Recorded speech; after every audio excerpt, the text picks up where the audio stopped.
নমস্কার। আজকে আবার সাত তাড়াতাড়ি একটা ভিডিও করছি, তার কারণ হচ্ছে কালকেই একটা নাটক ঘটে গেছে আবার, যার পোশাকি নাম হচ্ছে যুদ্ধবিরতি। ভারত এবং পাকিস্তানের মধ্যে যুদ্ধবিরতি এবং তার পরবর্তী ঘটনা। তাই এটা শুরুই হয়েছিল একটা চমক দিয়ে। মার্কিন রাষ্ট্রপতি শ্রীযুক্ত ডোনাল্ড ট্রাম্প হঠাৎ গতকাল সমাজ মাধ্যমে একটা পোস্ট করে জানান যে ভারত এবং পাকিস্তান যুদ্ধবিরতিতে সম্মত হয়েছে। তা তিনি সব কিছুই সমাজ মাধ্যমে জানিয়ে থাকেন এবং তাতে কতটা গুরুত্ব দিতে হবে সেটা প্রায় কেউই জানেন না। কিন্তু এক্ষেত্রে দেখা গেল তারপরে মার্কিন secretary of state Marco Rubio এই মর্মে একটা সরকারি বিবৃতি দিলেন যে ভারত এবং পাকিস্তান যুদ্ধবিরতিতে সম্মত। তা এইটার পরেই ভারতীয় বিদেশ মন্ত্রক আরেকটা সাংবাদিক সম্মেলন করলো এবং বিবৃতি দিল। তারা মোটামুটি একই কথা জানালো যে ভারত এবং পাকিস্তান পারস্পরিক আলোচনার ভিত্তিতে একটা যুদ্ধবিরতির সিদ্ধান্তে পৌঁছে গেছে এবং বিকেল 5টা থেকে সেই সিদ্ধান্ত লাগু হবে। তো এইটা মোটামুটিভাবে আমরা সবাই জেনে গেছি, কিন্তু কথা হলো যে মার্কিন যে একটা মধ্যস্থতার গল্প আছে এখানে, সেটা আমরা কেউই জানতাম না। এবং আমরা তো মানুষ, দেখা গেল যে কর্নেল সুমন দে বা মেজর ময়ূখ রঞ্জনের মতো বিরাট বিরাট সাংবাদিকরা তারাও কিচ্ছু জানতেন না। এটা হয়ে যাওয়ার পর তারপর তারা টের পেলেন আমাদের মতোই যে কিছু একটা ঘটেছে। কিন্তু আমাদের সঙ্গে ওনাদের তফাৎটা কি, আমরা জানি যে আমরা জানি না, সেজন্য আমরা চুপচাপ থাকি। কিন্তু ওনাদের এইটুকুতেই শান্তি হবে না। ফলে হয়ে যেতেই, ঘটনাটা জানা যেতেই তারপর তারা সব রোমহর্ষক খবর পেতে শুরু করলেন। তো জি 24 ঘন্টা কি বলল যে নেহাতি পাকিস্তান চেয়েছে তাই সংঘর্ষ বিরতি। কোত্থেকে জানলো আমরা জানি না, কিন্তু এটা তারা বলল। এবিপি আনন্দ আরেক ধাপ এগিয়ে বলল যে পাকিস্তান নাকি কান্নাকাটি করছিল এবং পাকিস্তানের কান্নায় মার্কিন হস্তক্ষেপ। এবং সবার উপরে আপনারা জানেন রিপাবলিক বাংলা, তারা একদম পরিষ্কার জানিয়ে দিল যে এবার হাতে পায়ে ধরে বাঁচার চেষ্টা পাকিস্তানের। কার হাতে পায়ে ধরে? নিশ্চয়ই ভারতেরই হবে। তো সবই নির্ঘাত সূত্রের খবর।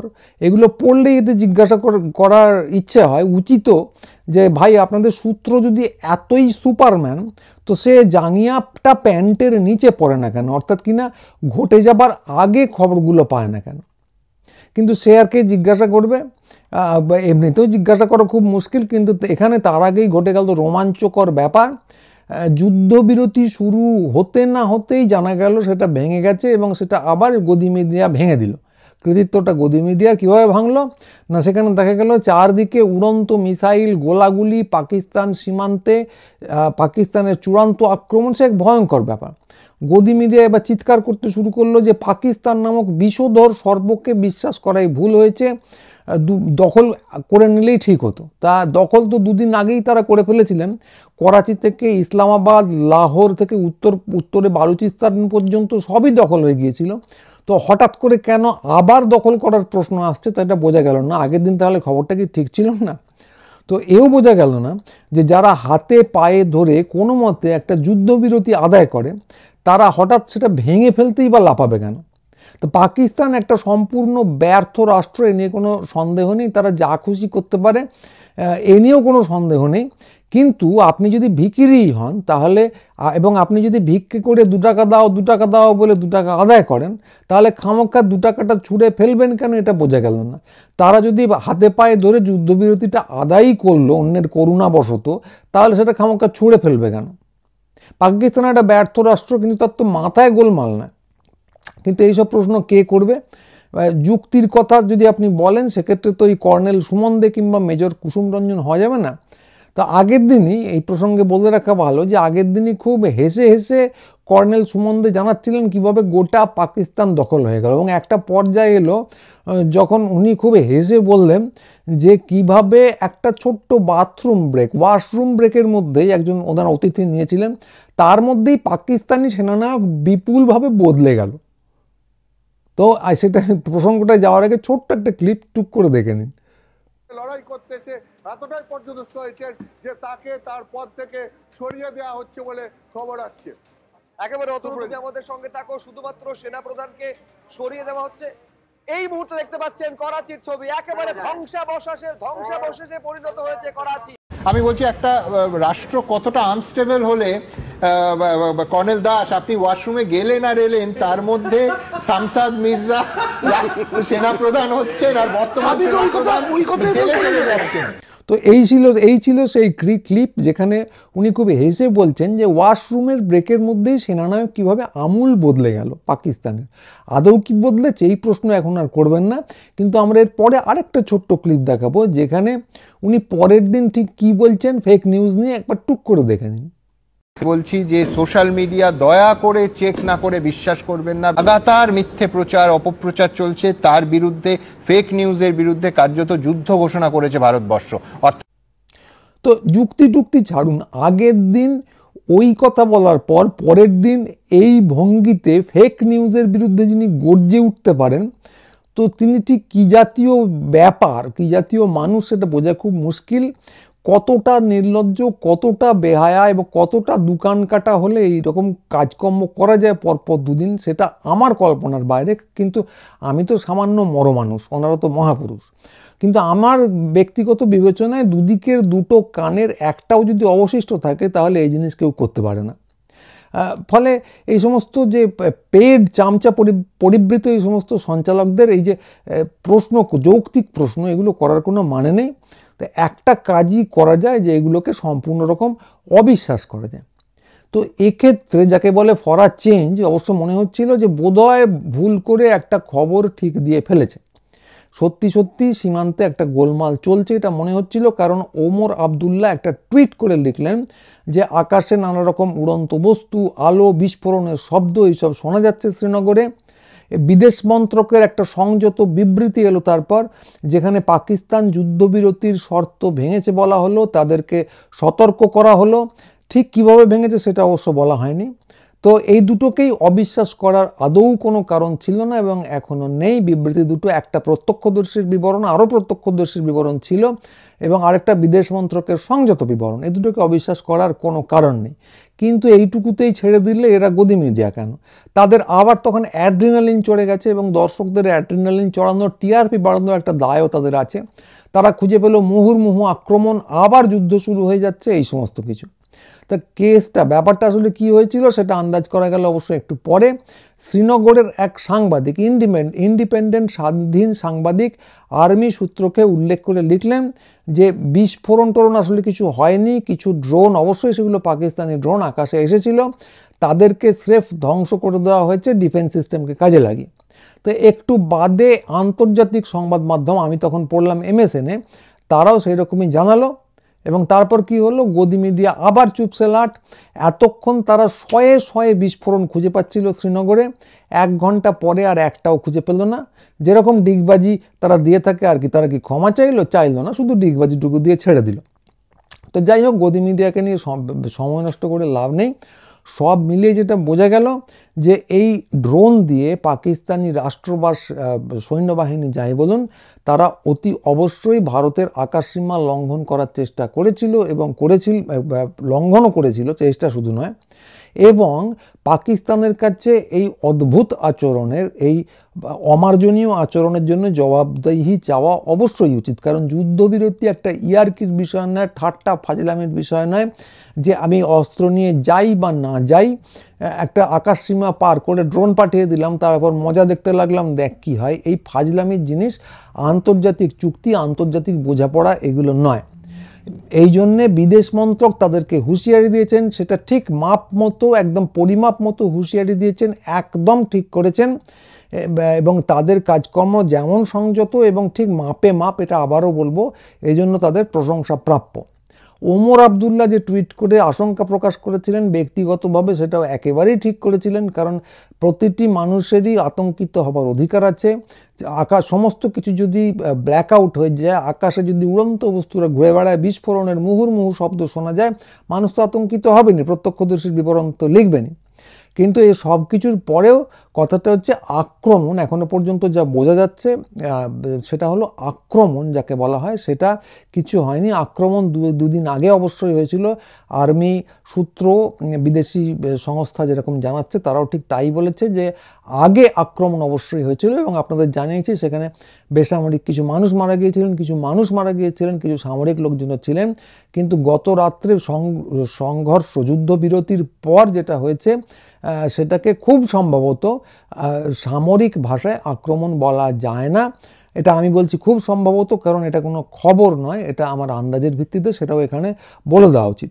এবং এটাও আন্দাজ করা যায়, যৌক্তিক আন্দাজ যদিও, যে ড্রোনগুলিও খুব সম্ভবত আক্রমণের উদ্দেশ্যে ছিল না। কেন ছিল বলা খুব কঠিন, এটা নিয়ে ইয়ার্কি হচ্ছে কিনা সেটাও বলা খুব মুশকিল। এবং এও হতে পারে যে পাকিস্তানি সেনাবাহিনীর একটা অংশ আসলে যুদ্ধবিরতি চায় না, তারা একরকম করে উস্কানোর চেষ্টা করছিল, সেটাও অত্যন্ত আপত্তিকর এবং ভয়ঙ্কর বিপজ্জনক ব্যাপার, সেটাও হতে পারে। কিন্তু এগুলো সমস্ত আন্দাজের ব্যাপার। এবার যেটা আন্দাজের ব্যাপার নয় সেটা হচ্ছে এদেরকে ধ্বংসও করে দেওয়া হয়েছে, ফলে বিপদের এই মুহূর্তে কোনো আশঙ্কা নেই। এবং এটাও একটা যৌক্তিক সিদ্ধান্ত যে যুদ্ধবিরতি শেষ হয়ে যাবার মতো খুব বড় ঘটনা সম্ভবত ঘটেনি।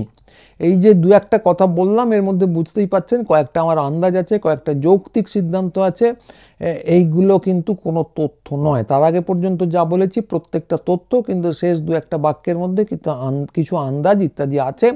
ফলে এইগুলোকে আমার ব্যক্তিগত মতামত হিসেবেই ধরবেন, এগুলো কোনো তথ্য নয়, এটুকু আলাদা করে বলে দেওয়া প্রয়োজন। অন্য সময় হলে ছিল না, কিন্তু এখন গদি মিডিয়ার কারবারে সত্য এবং সত্য নয় কোনটা মিথ্যে, কোনটা আন্দাজ, কোনটা সম্পূর্ণ ভুয়ো খবর, এগুলো একদম মিলেমিশে একাকার হয়ে যাচ্ছে।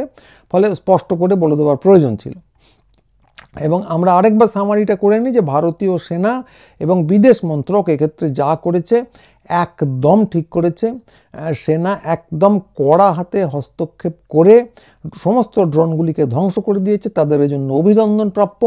বিদেশ মন্ত্রক, যদিও আমি ভারতের কেন্দ্রীয় সরকারের খুব একটা প্রশংসা করি না, কিন্তু পরপর দুদিন প্রশংসা করছি যে এক্ষেত্রেও যা করেছে একদম ঠিক করেছে, সংযত একটা বিবৃতি দিয়েছে, কোথাও কোনো উন্মাদনা ছড়ানোর চেষ্টা করেনি, বিবৃতি ছিল মাপে মাপ, সংযত, সেটাও একদম ঠিক করেছে। এবং আরেকটা কথাও না বললেই নয় যে গদি মিডিয়াও যা করেছে সেটাও কিন্তু একদম ঠিক। ক্লাউনরা যদি ক্লাউনগিরি না করে তাহলে কি করবে? তারা কি রবীন্দ্রসঙ্গীত গাইবে? তারা কি গীতা পড়বে? না, তাদের যা কাজ ঠিক তাই তারা করেছে। এবং তারা তিলকে তাল করেছে, একটা ঠিক খবরকেও প্রায় একটা ভুয়ো খবরকে পরিণত করেছে। না, ব্যাপারটা আগের দিনে তারা যে রোমহর্ষক গল্প রচনা করেছিল, ফিকশন রচনা করেছিল, যার তুলনা হতে পারেন একমাত্র অবনীন্দ্রনাথ ঠাকুর তার রূপকথা নিয়ে, তো সেইটা আজকে তারা করেনি। তারা আজকে একটা তুলনায় সামান্য জিনিস করেছে, তিলকে তালে পরিণত করেছে।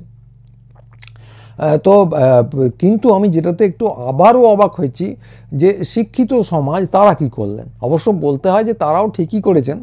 তো তারা কি করে থাকেন? সাধারণভাবে গদি মিডিয়া দেখেন এবং নাচেন। গদি মিডিয়াকে তাদের বারবার বলা হচ্ছে একটা ঘটনার একদম বিশ্লেষণ করে পর চোখে আঙুল দিয়ে দেখিয়ে দেওয়া হচ্ছে যে গদি মিডিয়া কীভাবে ফেক নিউজ চারদিকে ছড়িয়ে দিচ্ছে, কি তাদের উদ্দেশ্য। তারপরেও শিক্ষিত সমাজের একটা অংশ ওই জিনিসই দেখবেন, গিলবেন, বিশ্বাস করবেন, নাচবেন এবং সেগুলো চারদিকে ছড়িয়ে দেবেন। তো বলতে বাধ্য হচ্ছি, এছাড়া তারা প্রমাণ করবেন কি করে যে তাদের বুদ্ধি ঠিক মাথায় নেই, হয় পাশের ঘরের আলমারি কিংবা ব্যাংকের লকার কিংবা নিজেদের হাঁটুতে রাখা আছে। তো এইটুকুই আজকে বলার ছিল, এইটুকুই ছিল তথ্য। তো এরপরে আরেকটা জিনিস যোগ করি যে আমাকে অনেকেই জিজ্ঞাসা করছেন যে গদি মিডিয়া খুব খারাপ জিনিস করছে, তাহলে তথ্য জানবো কী করে, দেখবো কী করে? তো বলতে বাধ্য হচ্ছি যে সঙ্গে সঙ্গে তথ্য দেখার কোনো উপায় এই মুহূর্তে নেই, কিছুই দেখবেন না।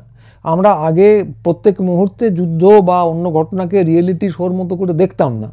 প্রত্যেক মুহূর্তে আমরা খবর পেতাম না, আমরা জানতাম দূরে যুদ্ধ ঘটছে, দূরে ঘটনা ঘটছে, সেখান থেকে আসতে সময় লাগবে। সরাসরি সম্প্রচার হচ্ছে এরকম হয় না, এরকমভাবে খবর আসে না। আর আপনি খবরগুলো যেটা দেখছেন সেটা আসলে তো খবর না, সেটা সম্পূর্ণ গুল এবং অধিকাংশই গুল। যদি একটু আধটু সত্য মিশেও থাকে সেটা বোঝার কোনো উপায় নেই, ফলে দেখবেন না। তো সেটা এই সরাসরি সম্প্রচারের ঢং না থাকলেই আমার যে পরিশ্রম হচ্ছে, আমাদের যা পরিশ্রম হচ্ছে, এত ফেক থাকতো না, এত ফেক বাস্টিংও করতে হতো না। তো দেখার হলে স্রেফ সরকারি বিবৃতি দেখুন 2টি বা 3টি দেশের।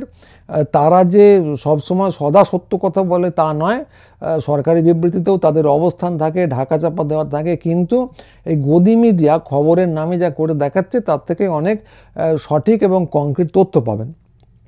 আর একান্তই যদি ধারাবাহিকভাবে কি গুল দেওয়া হচ্ছে সেটা জানতে চান, তাহলে অবশ্যই এই চ্যানেলটা অনুসরণ করুন।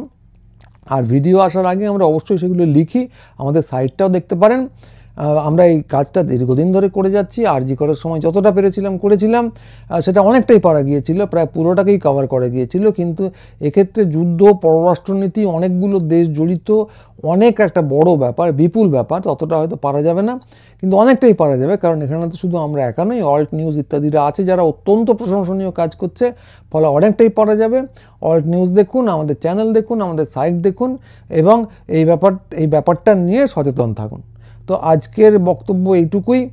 খুব তাড়াতাড়ি ভিডিওটা করলাম, একটু ফলে খুব গুছিয়ে বলা হলো না, কিন্তু বিষয়গুলো নিয়ে একটু সতর্ক থাকুন, এইটুকুই আবেদন। আর গুরুচণ্ডালী অবশ্যই সাবস্ক্রাইব করুন, কারণ ছোট ছোট এই মিডিয়াগুলো, তাদের বিশ্লেষণ, এগুলোই কিন্তু এখন ভরসা। বড় মিডিয়া সম্পূর্ণ রকমভাবে বিক্রি হয়ে গেছে, গদি মিডিয়ায় রূপান্তরিত হয়ে গেছে, ফলে তাদের কাছ থেকে আর আশা করার কিছু নেই। অবশ্যই সাবস্ক্রাইব করুন, ভিডিওগুলো বন্ধুবান্ধবদের পাঠান, পরিচিত লোককে পাঠান, কারণ মিস ইনফরমেশন, ভুল তথ্য চারদিকে বিপুলভাবে ছড়িয়ে যাচ্ছে, তার কাউন্টার করা দরকার। এবং অবশ্যই আমাদের সাইটে আসুন। তো এই ভুল তথ্যের বাজারে যতটা পারা যায় ভালো থাকবেন। আজকে এইটুকুই, নমস্কার।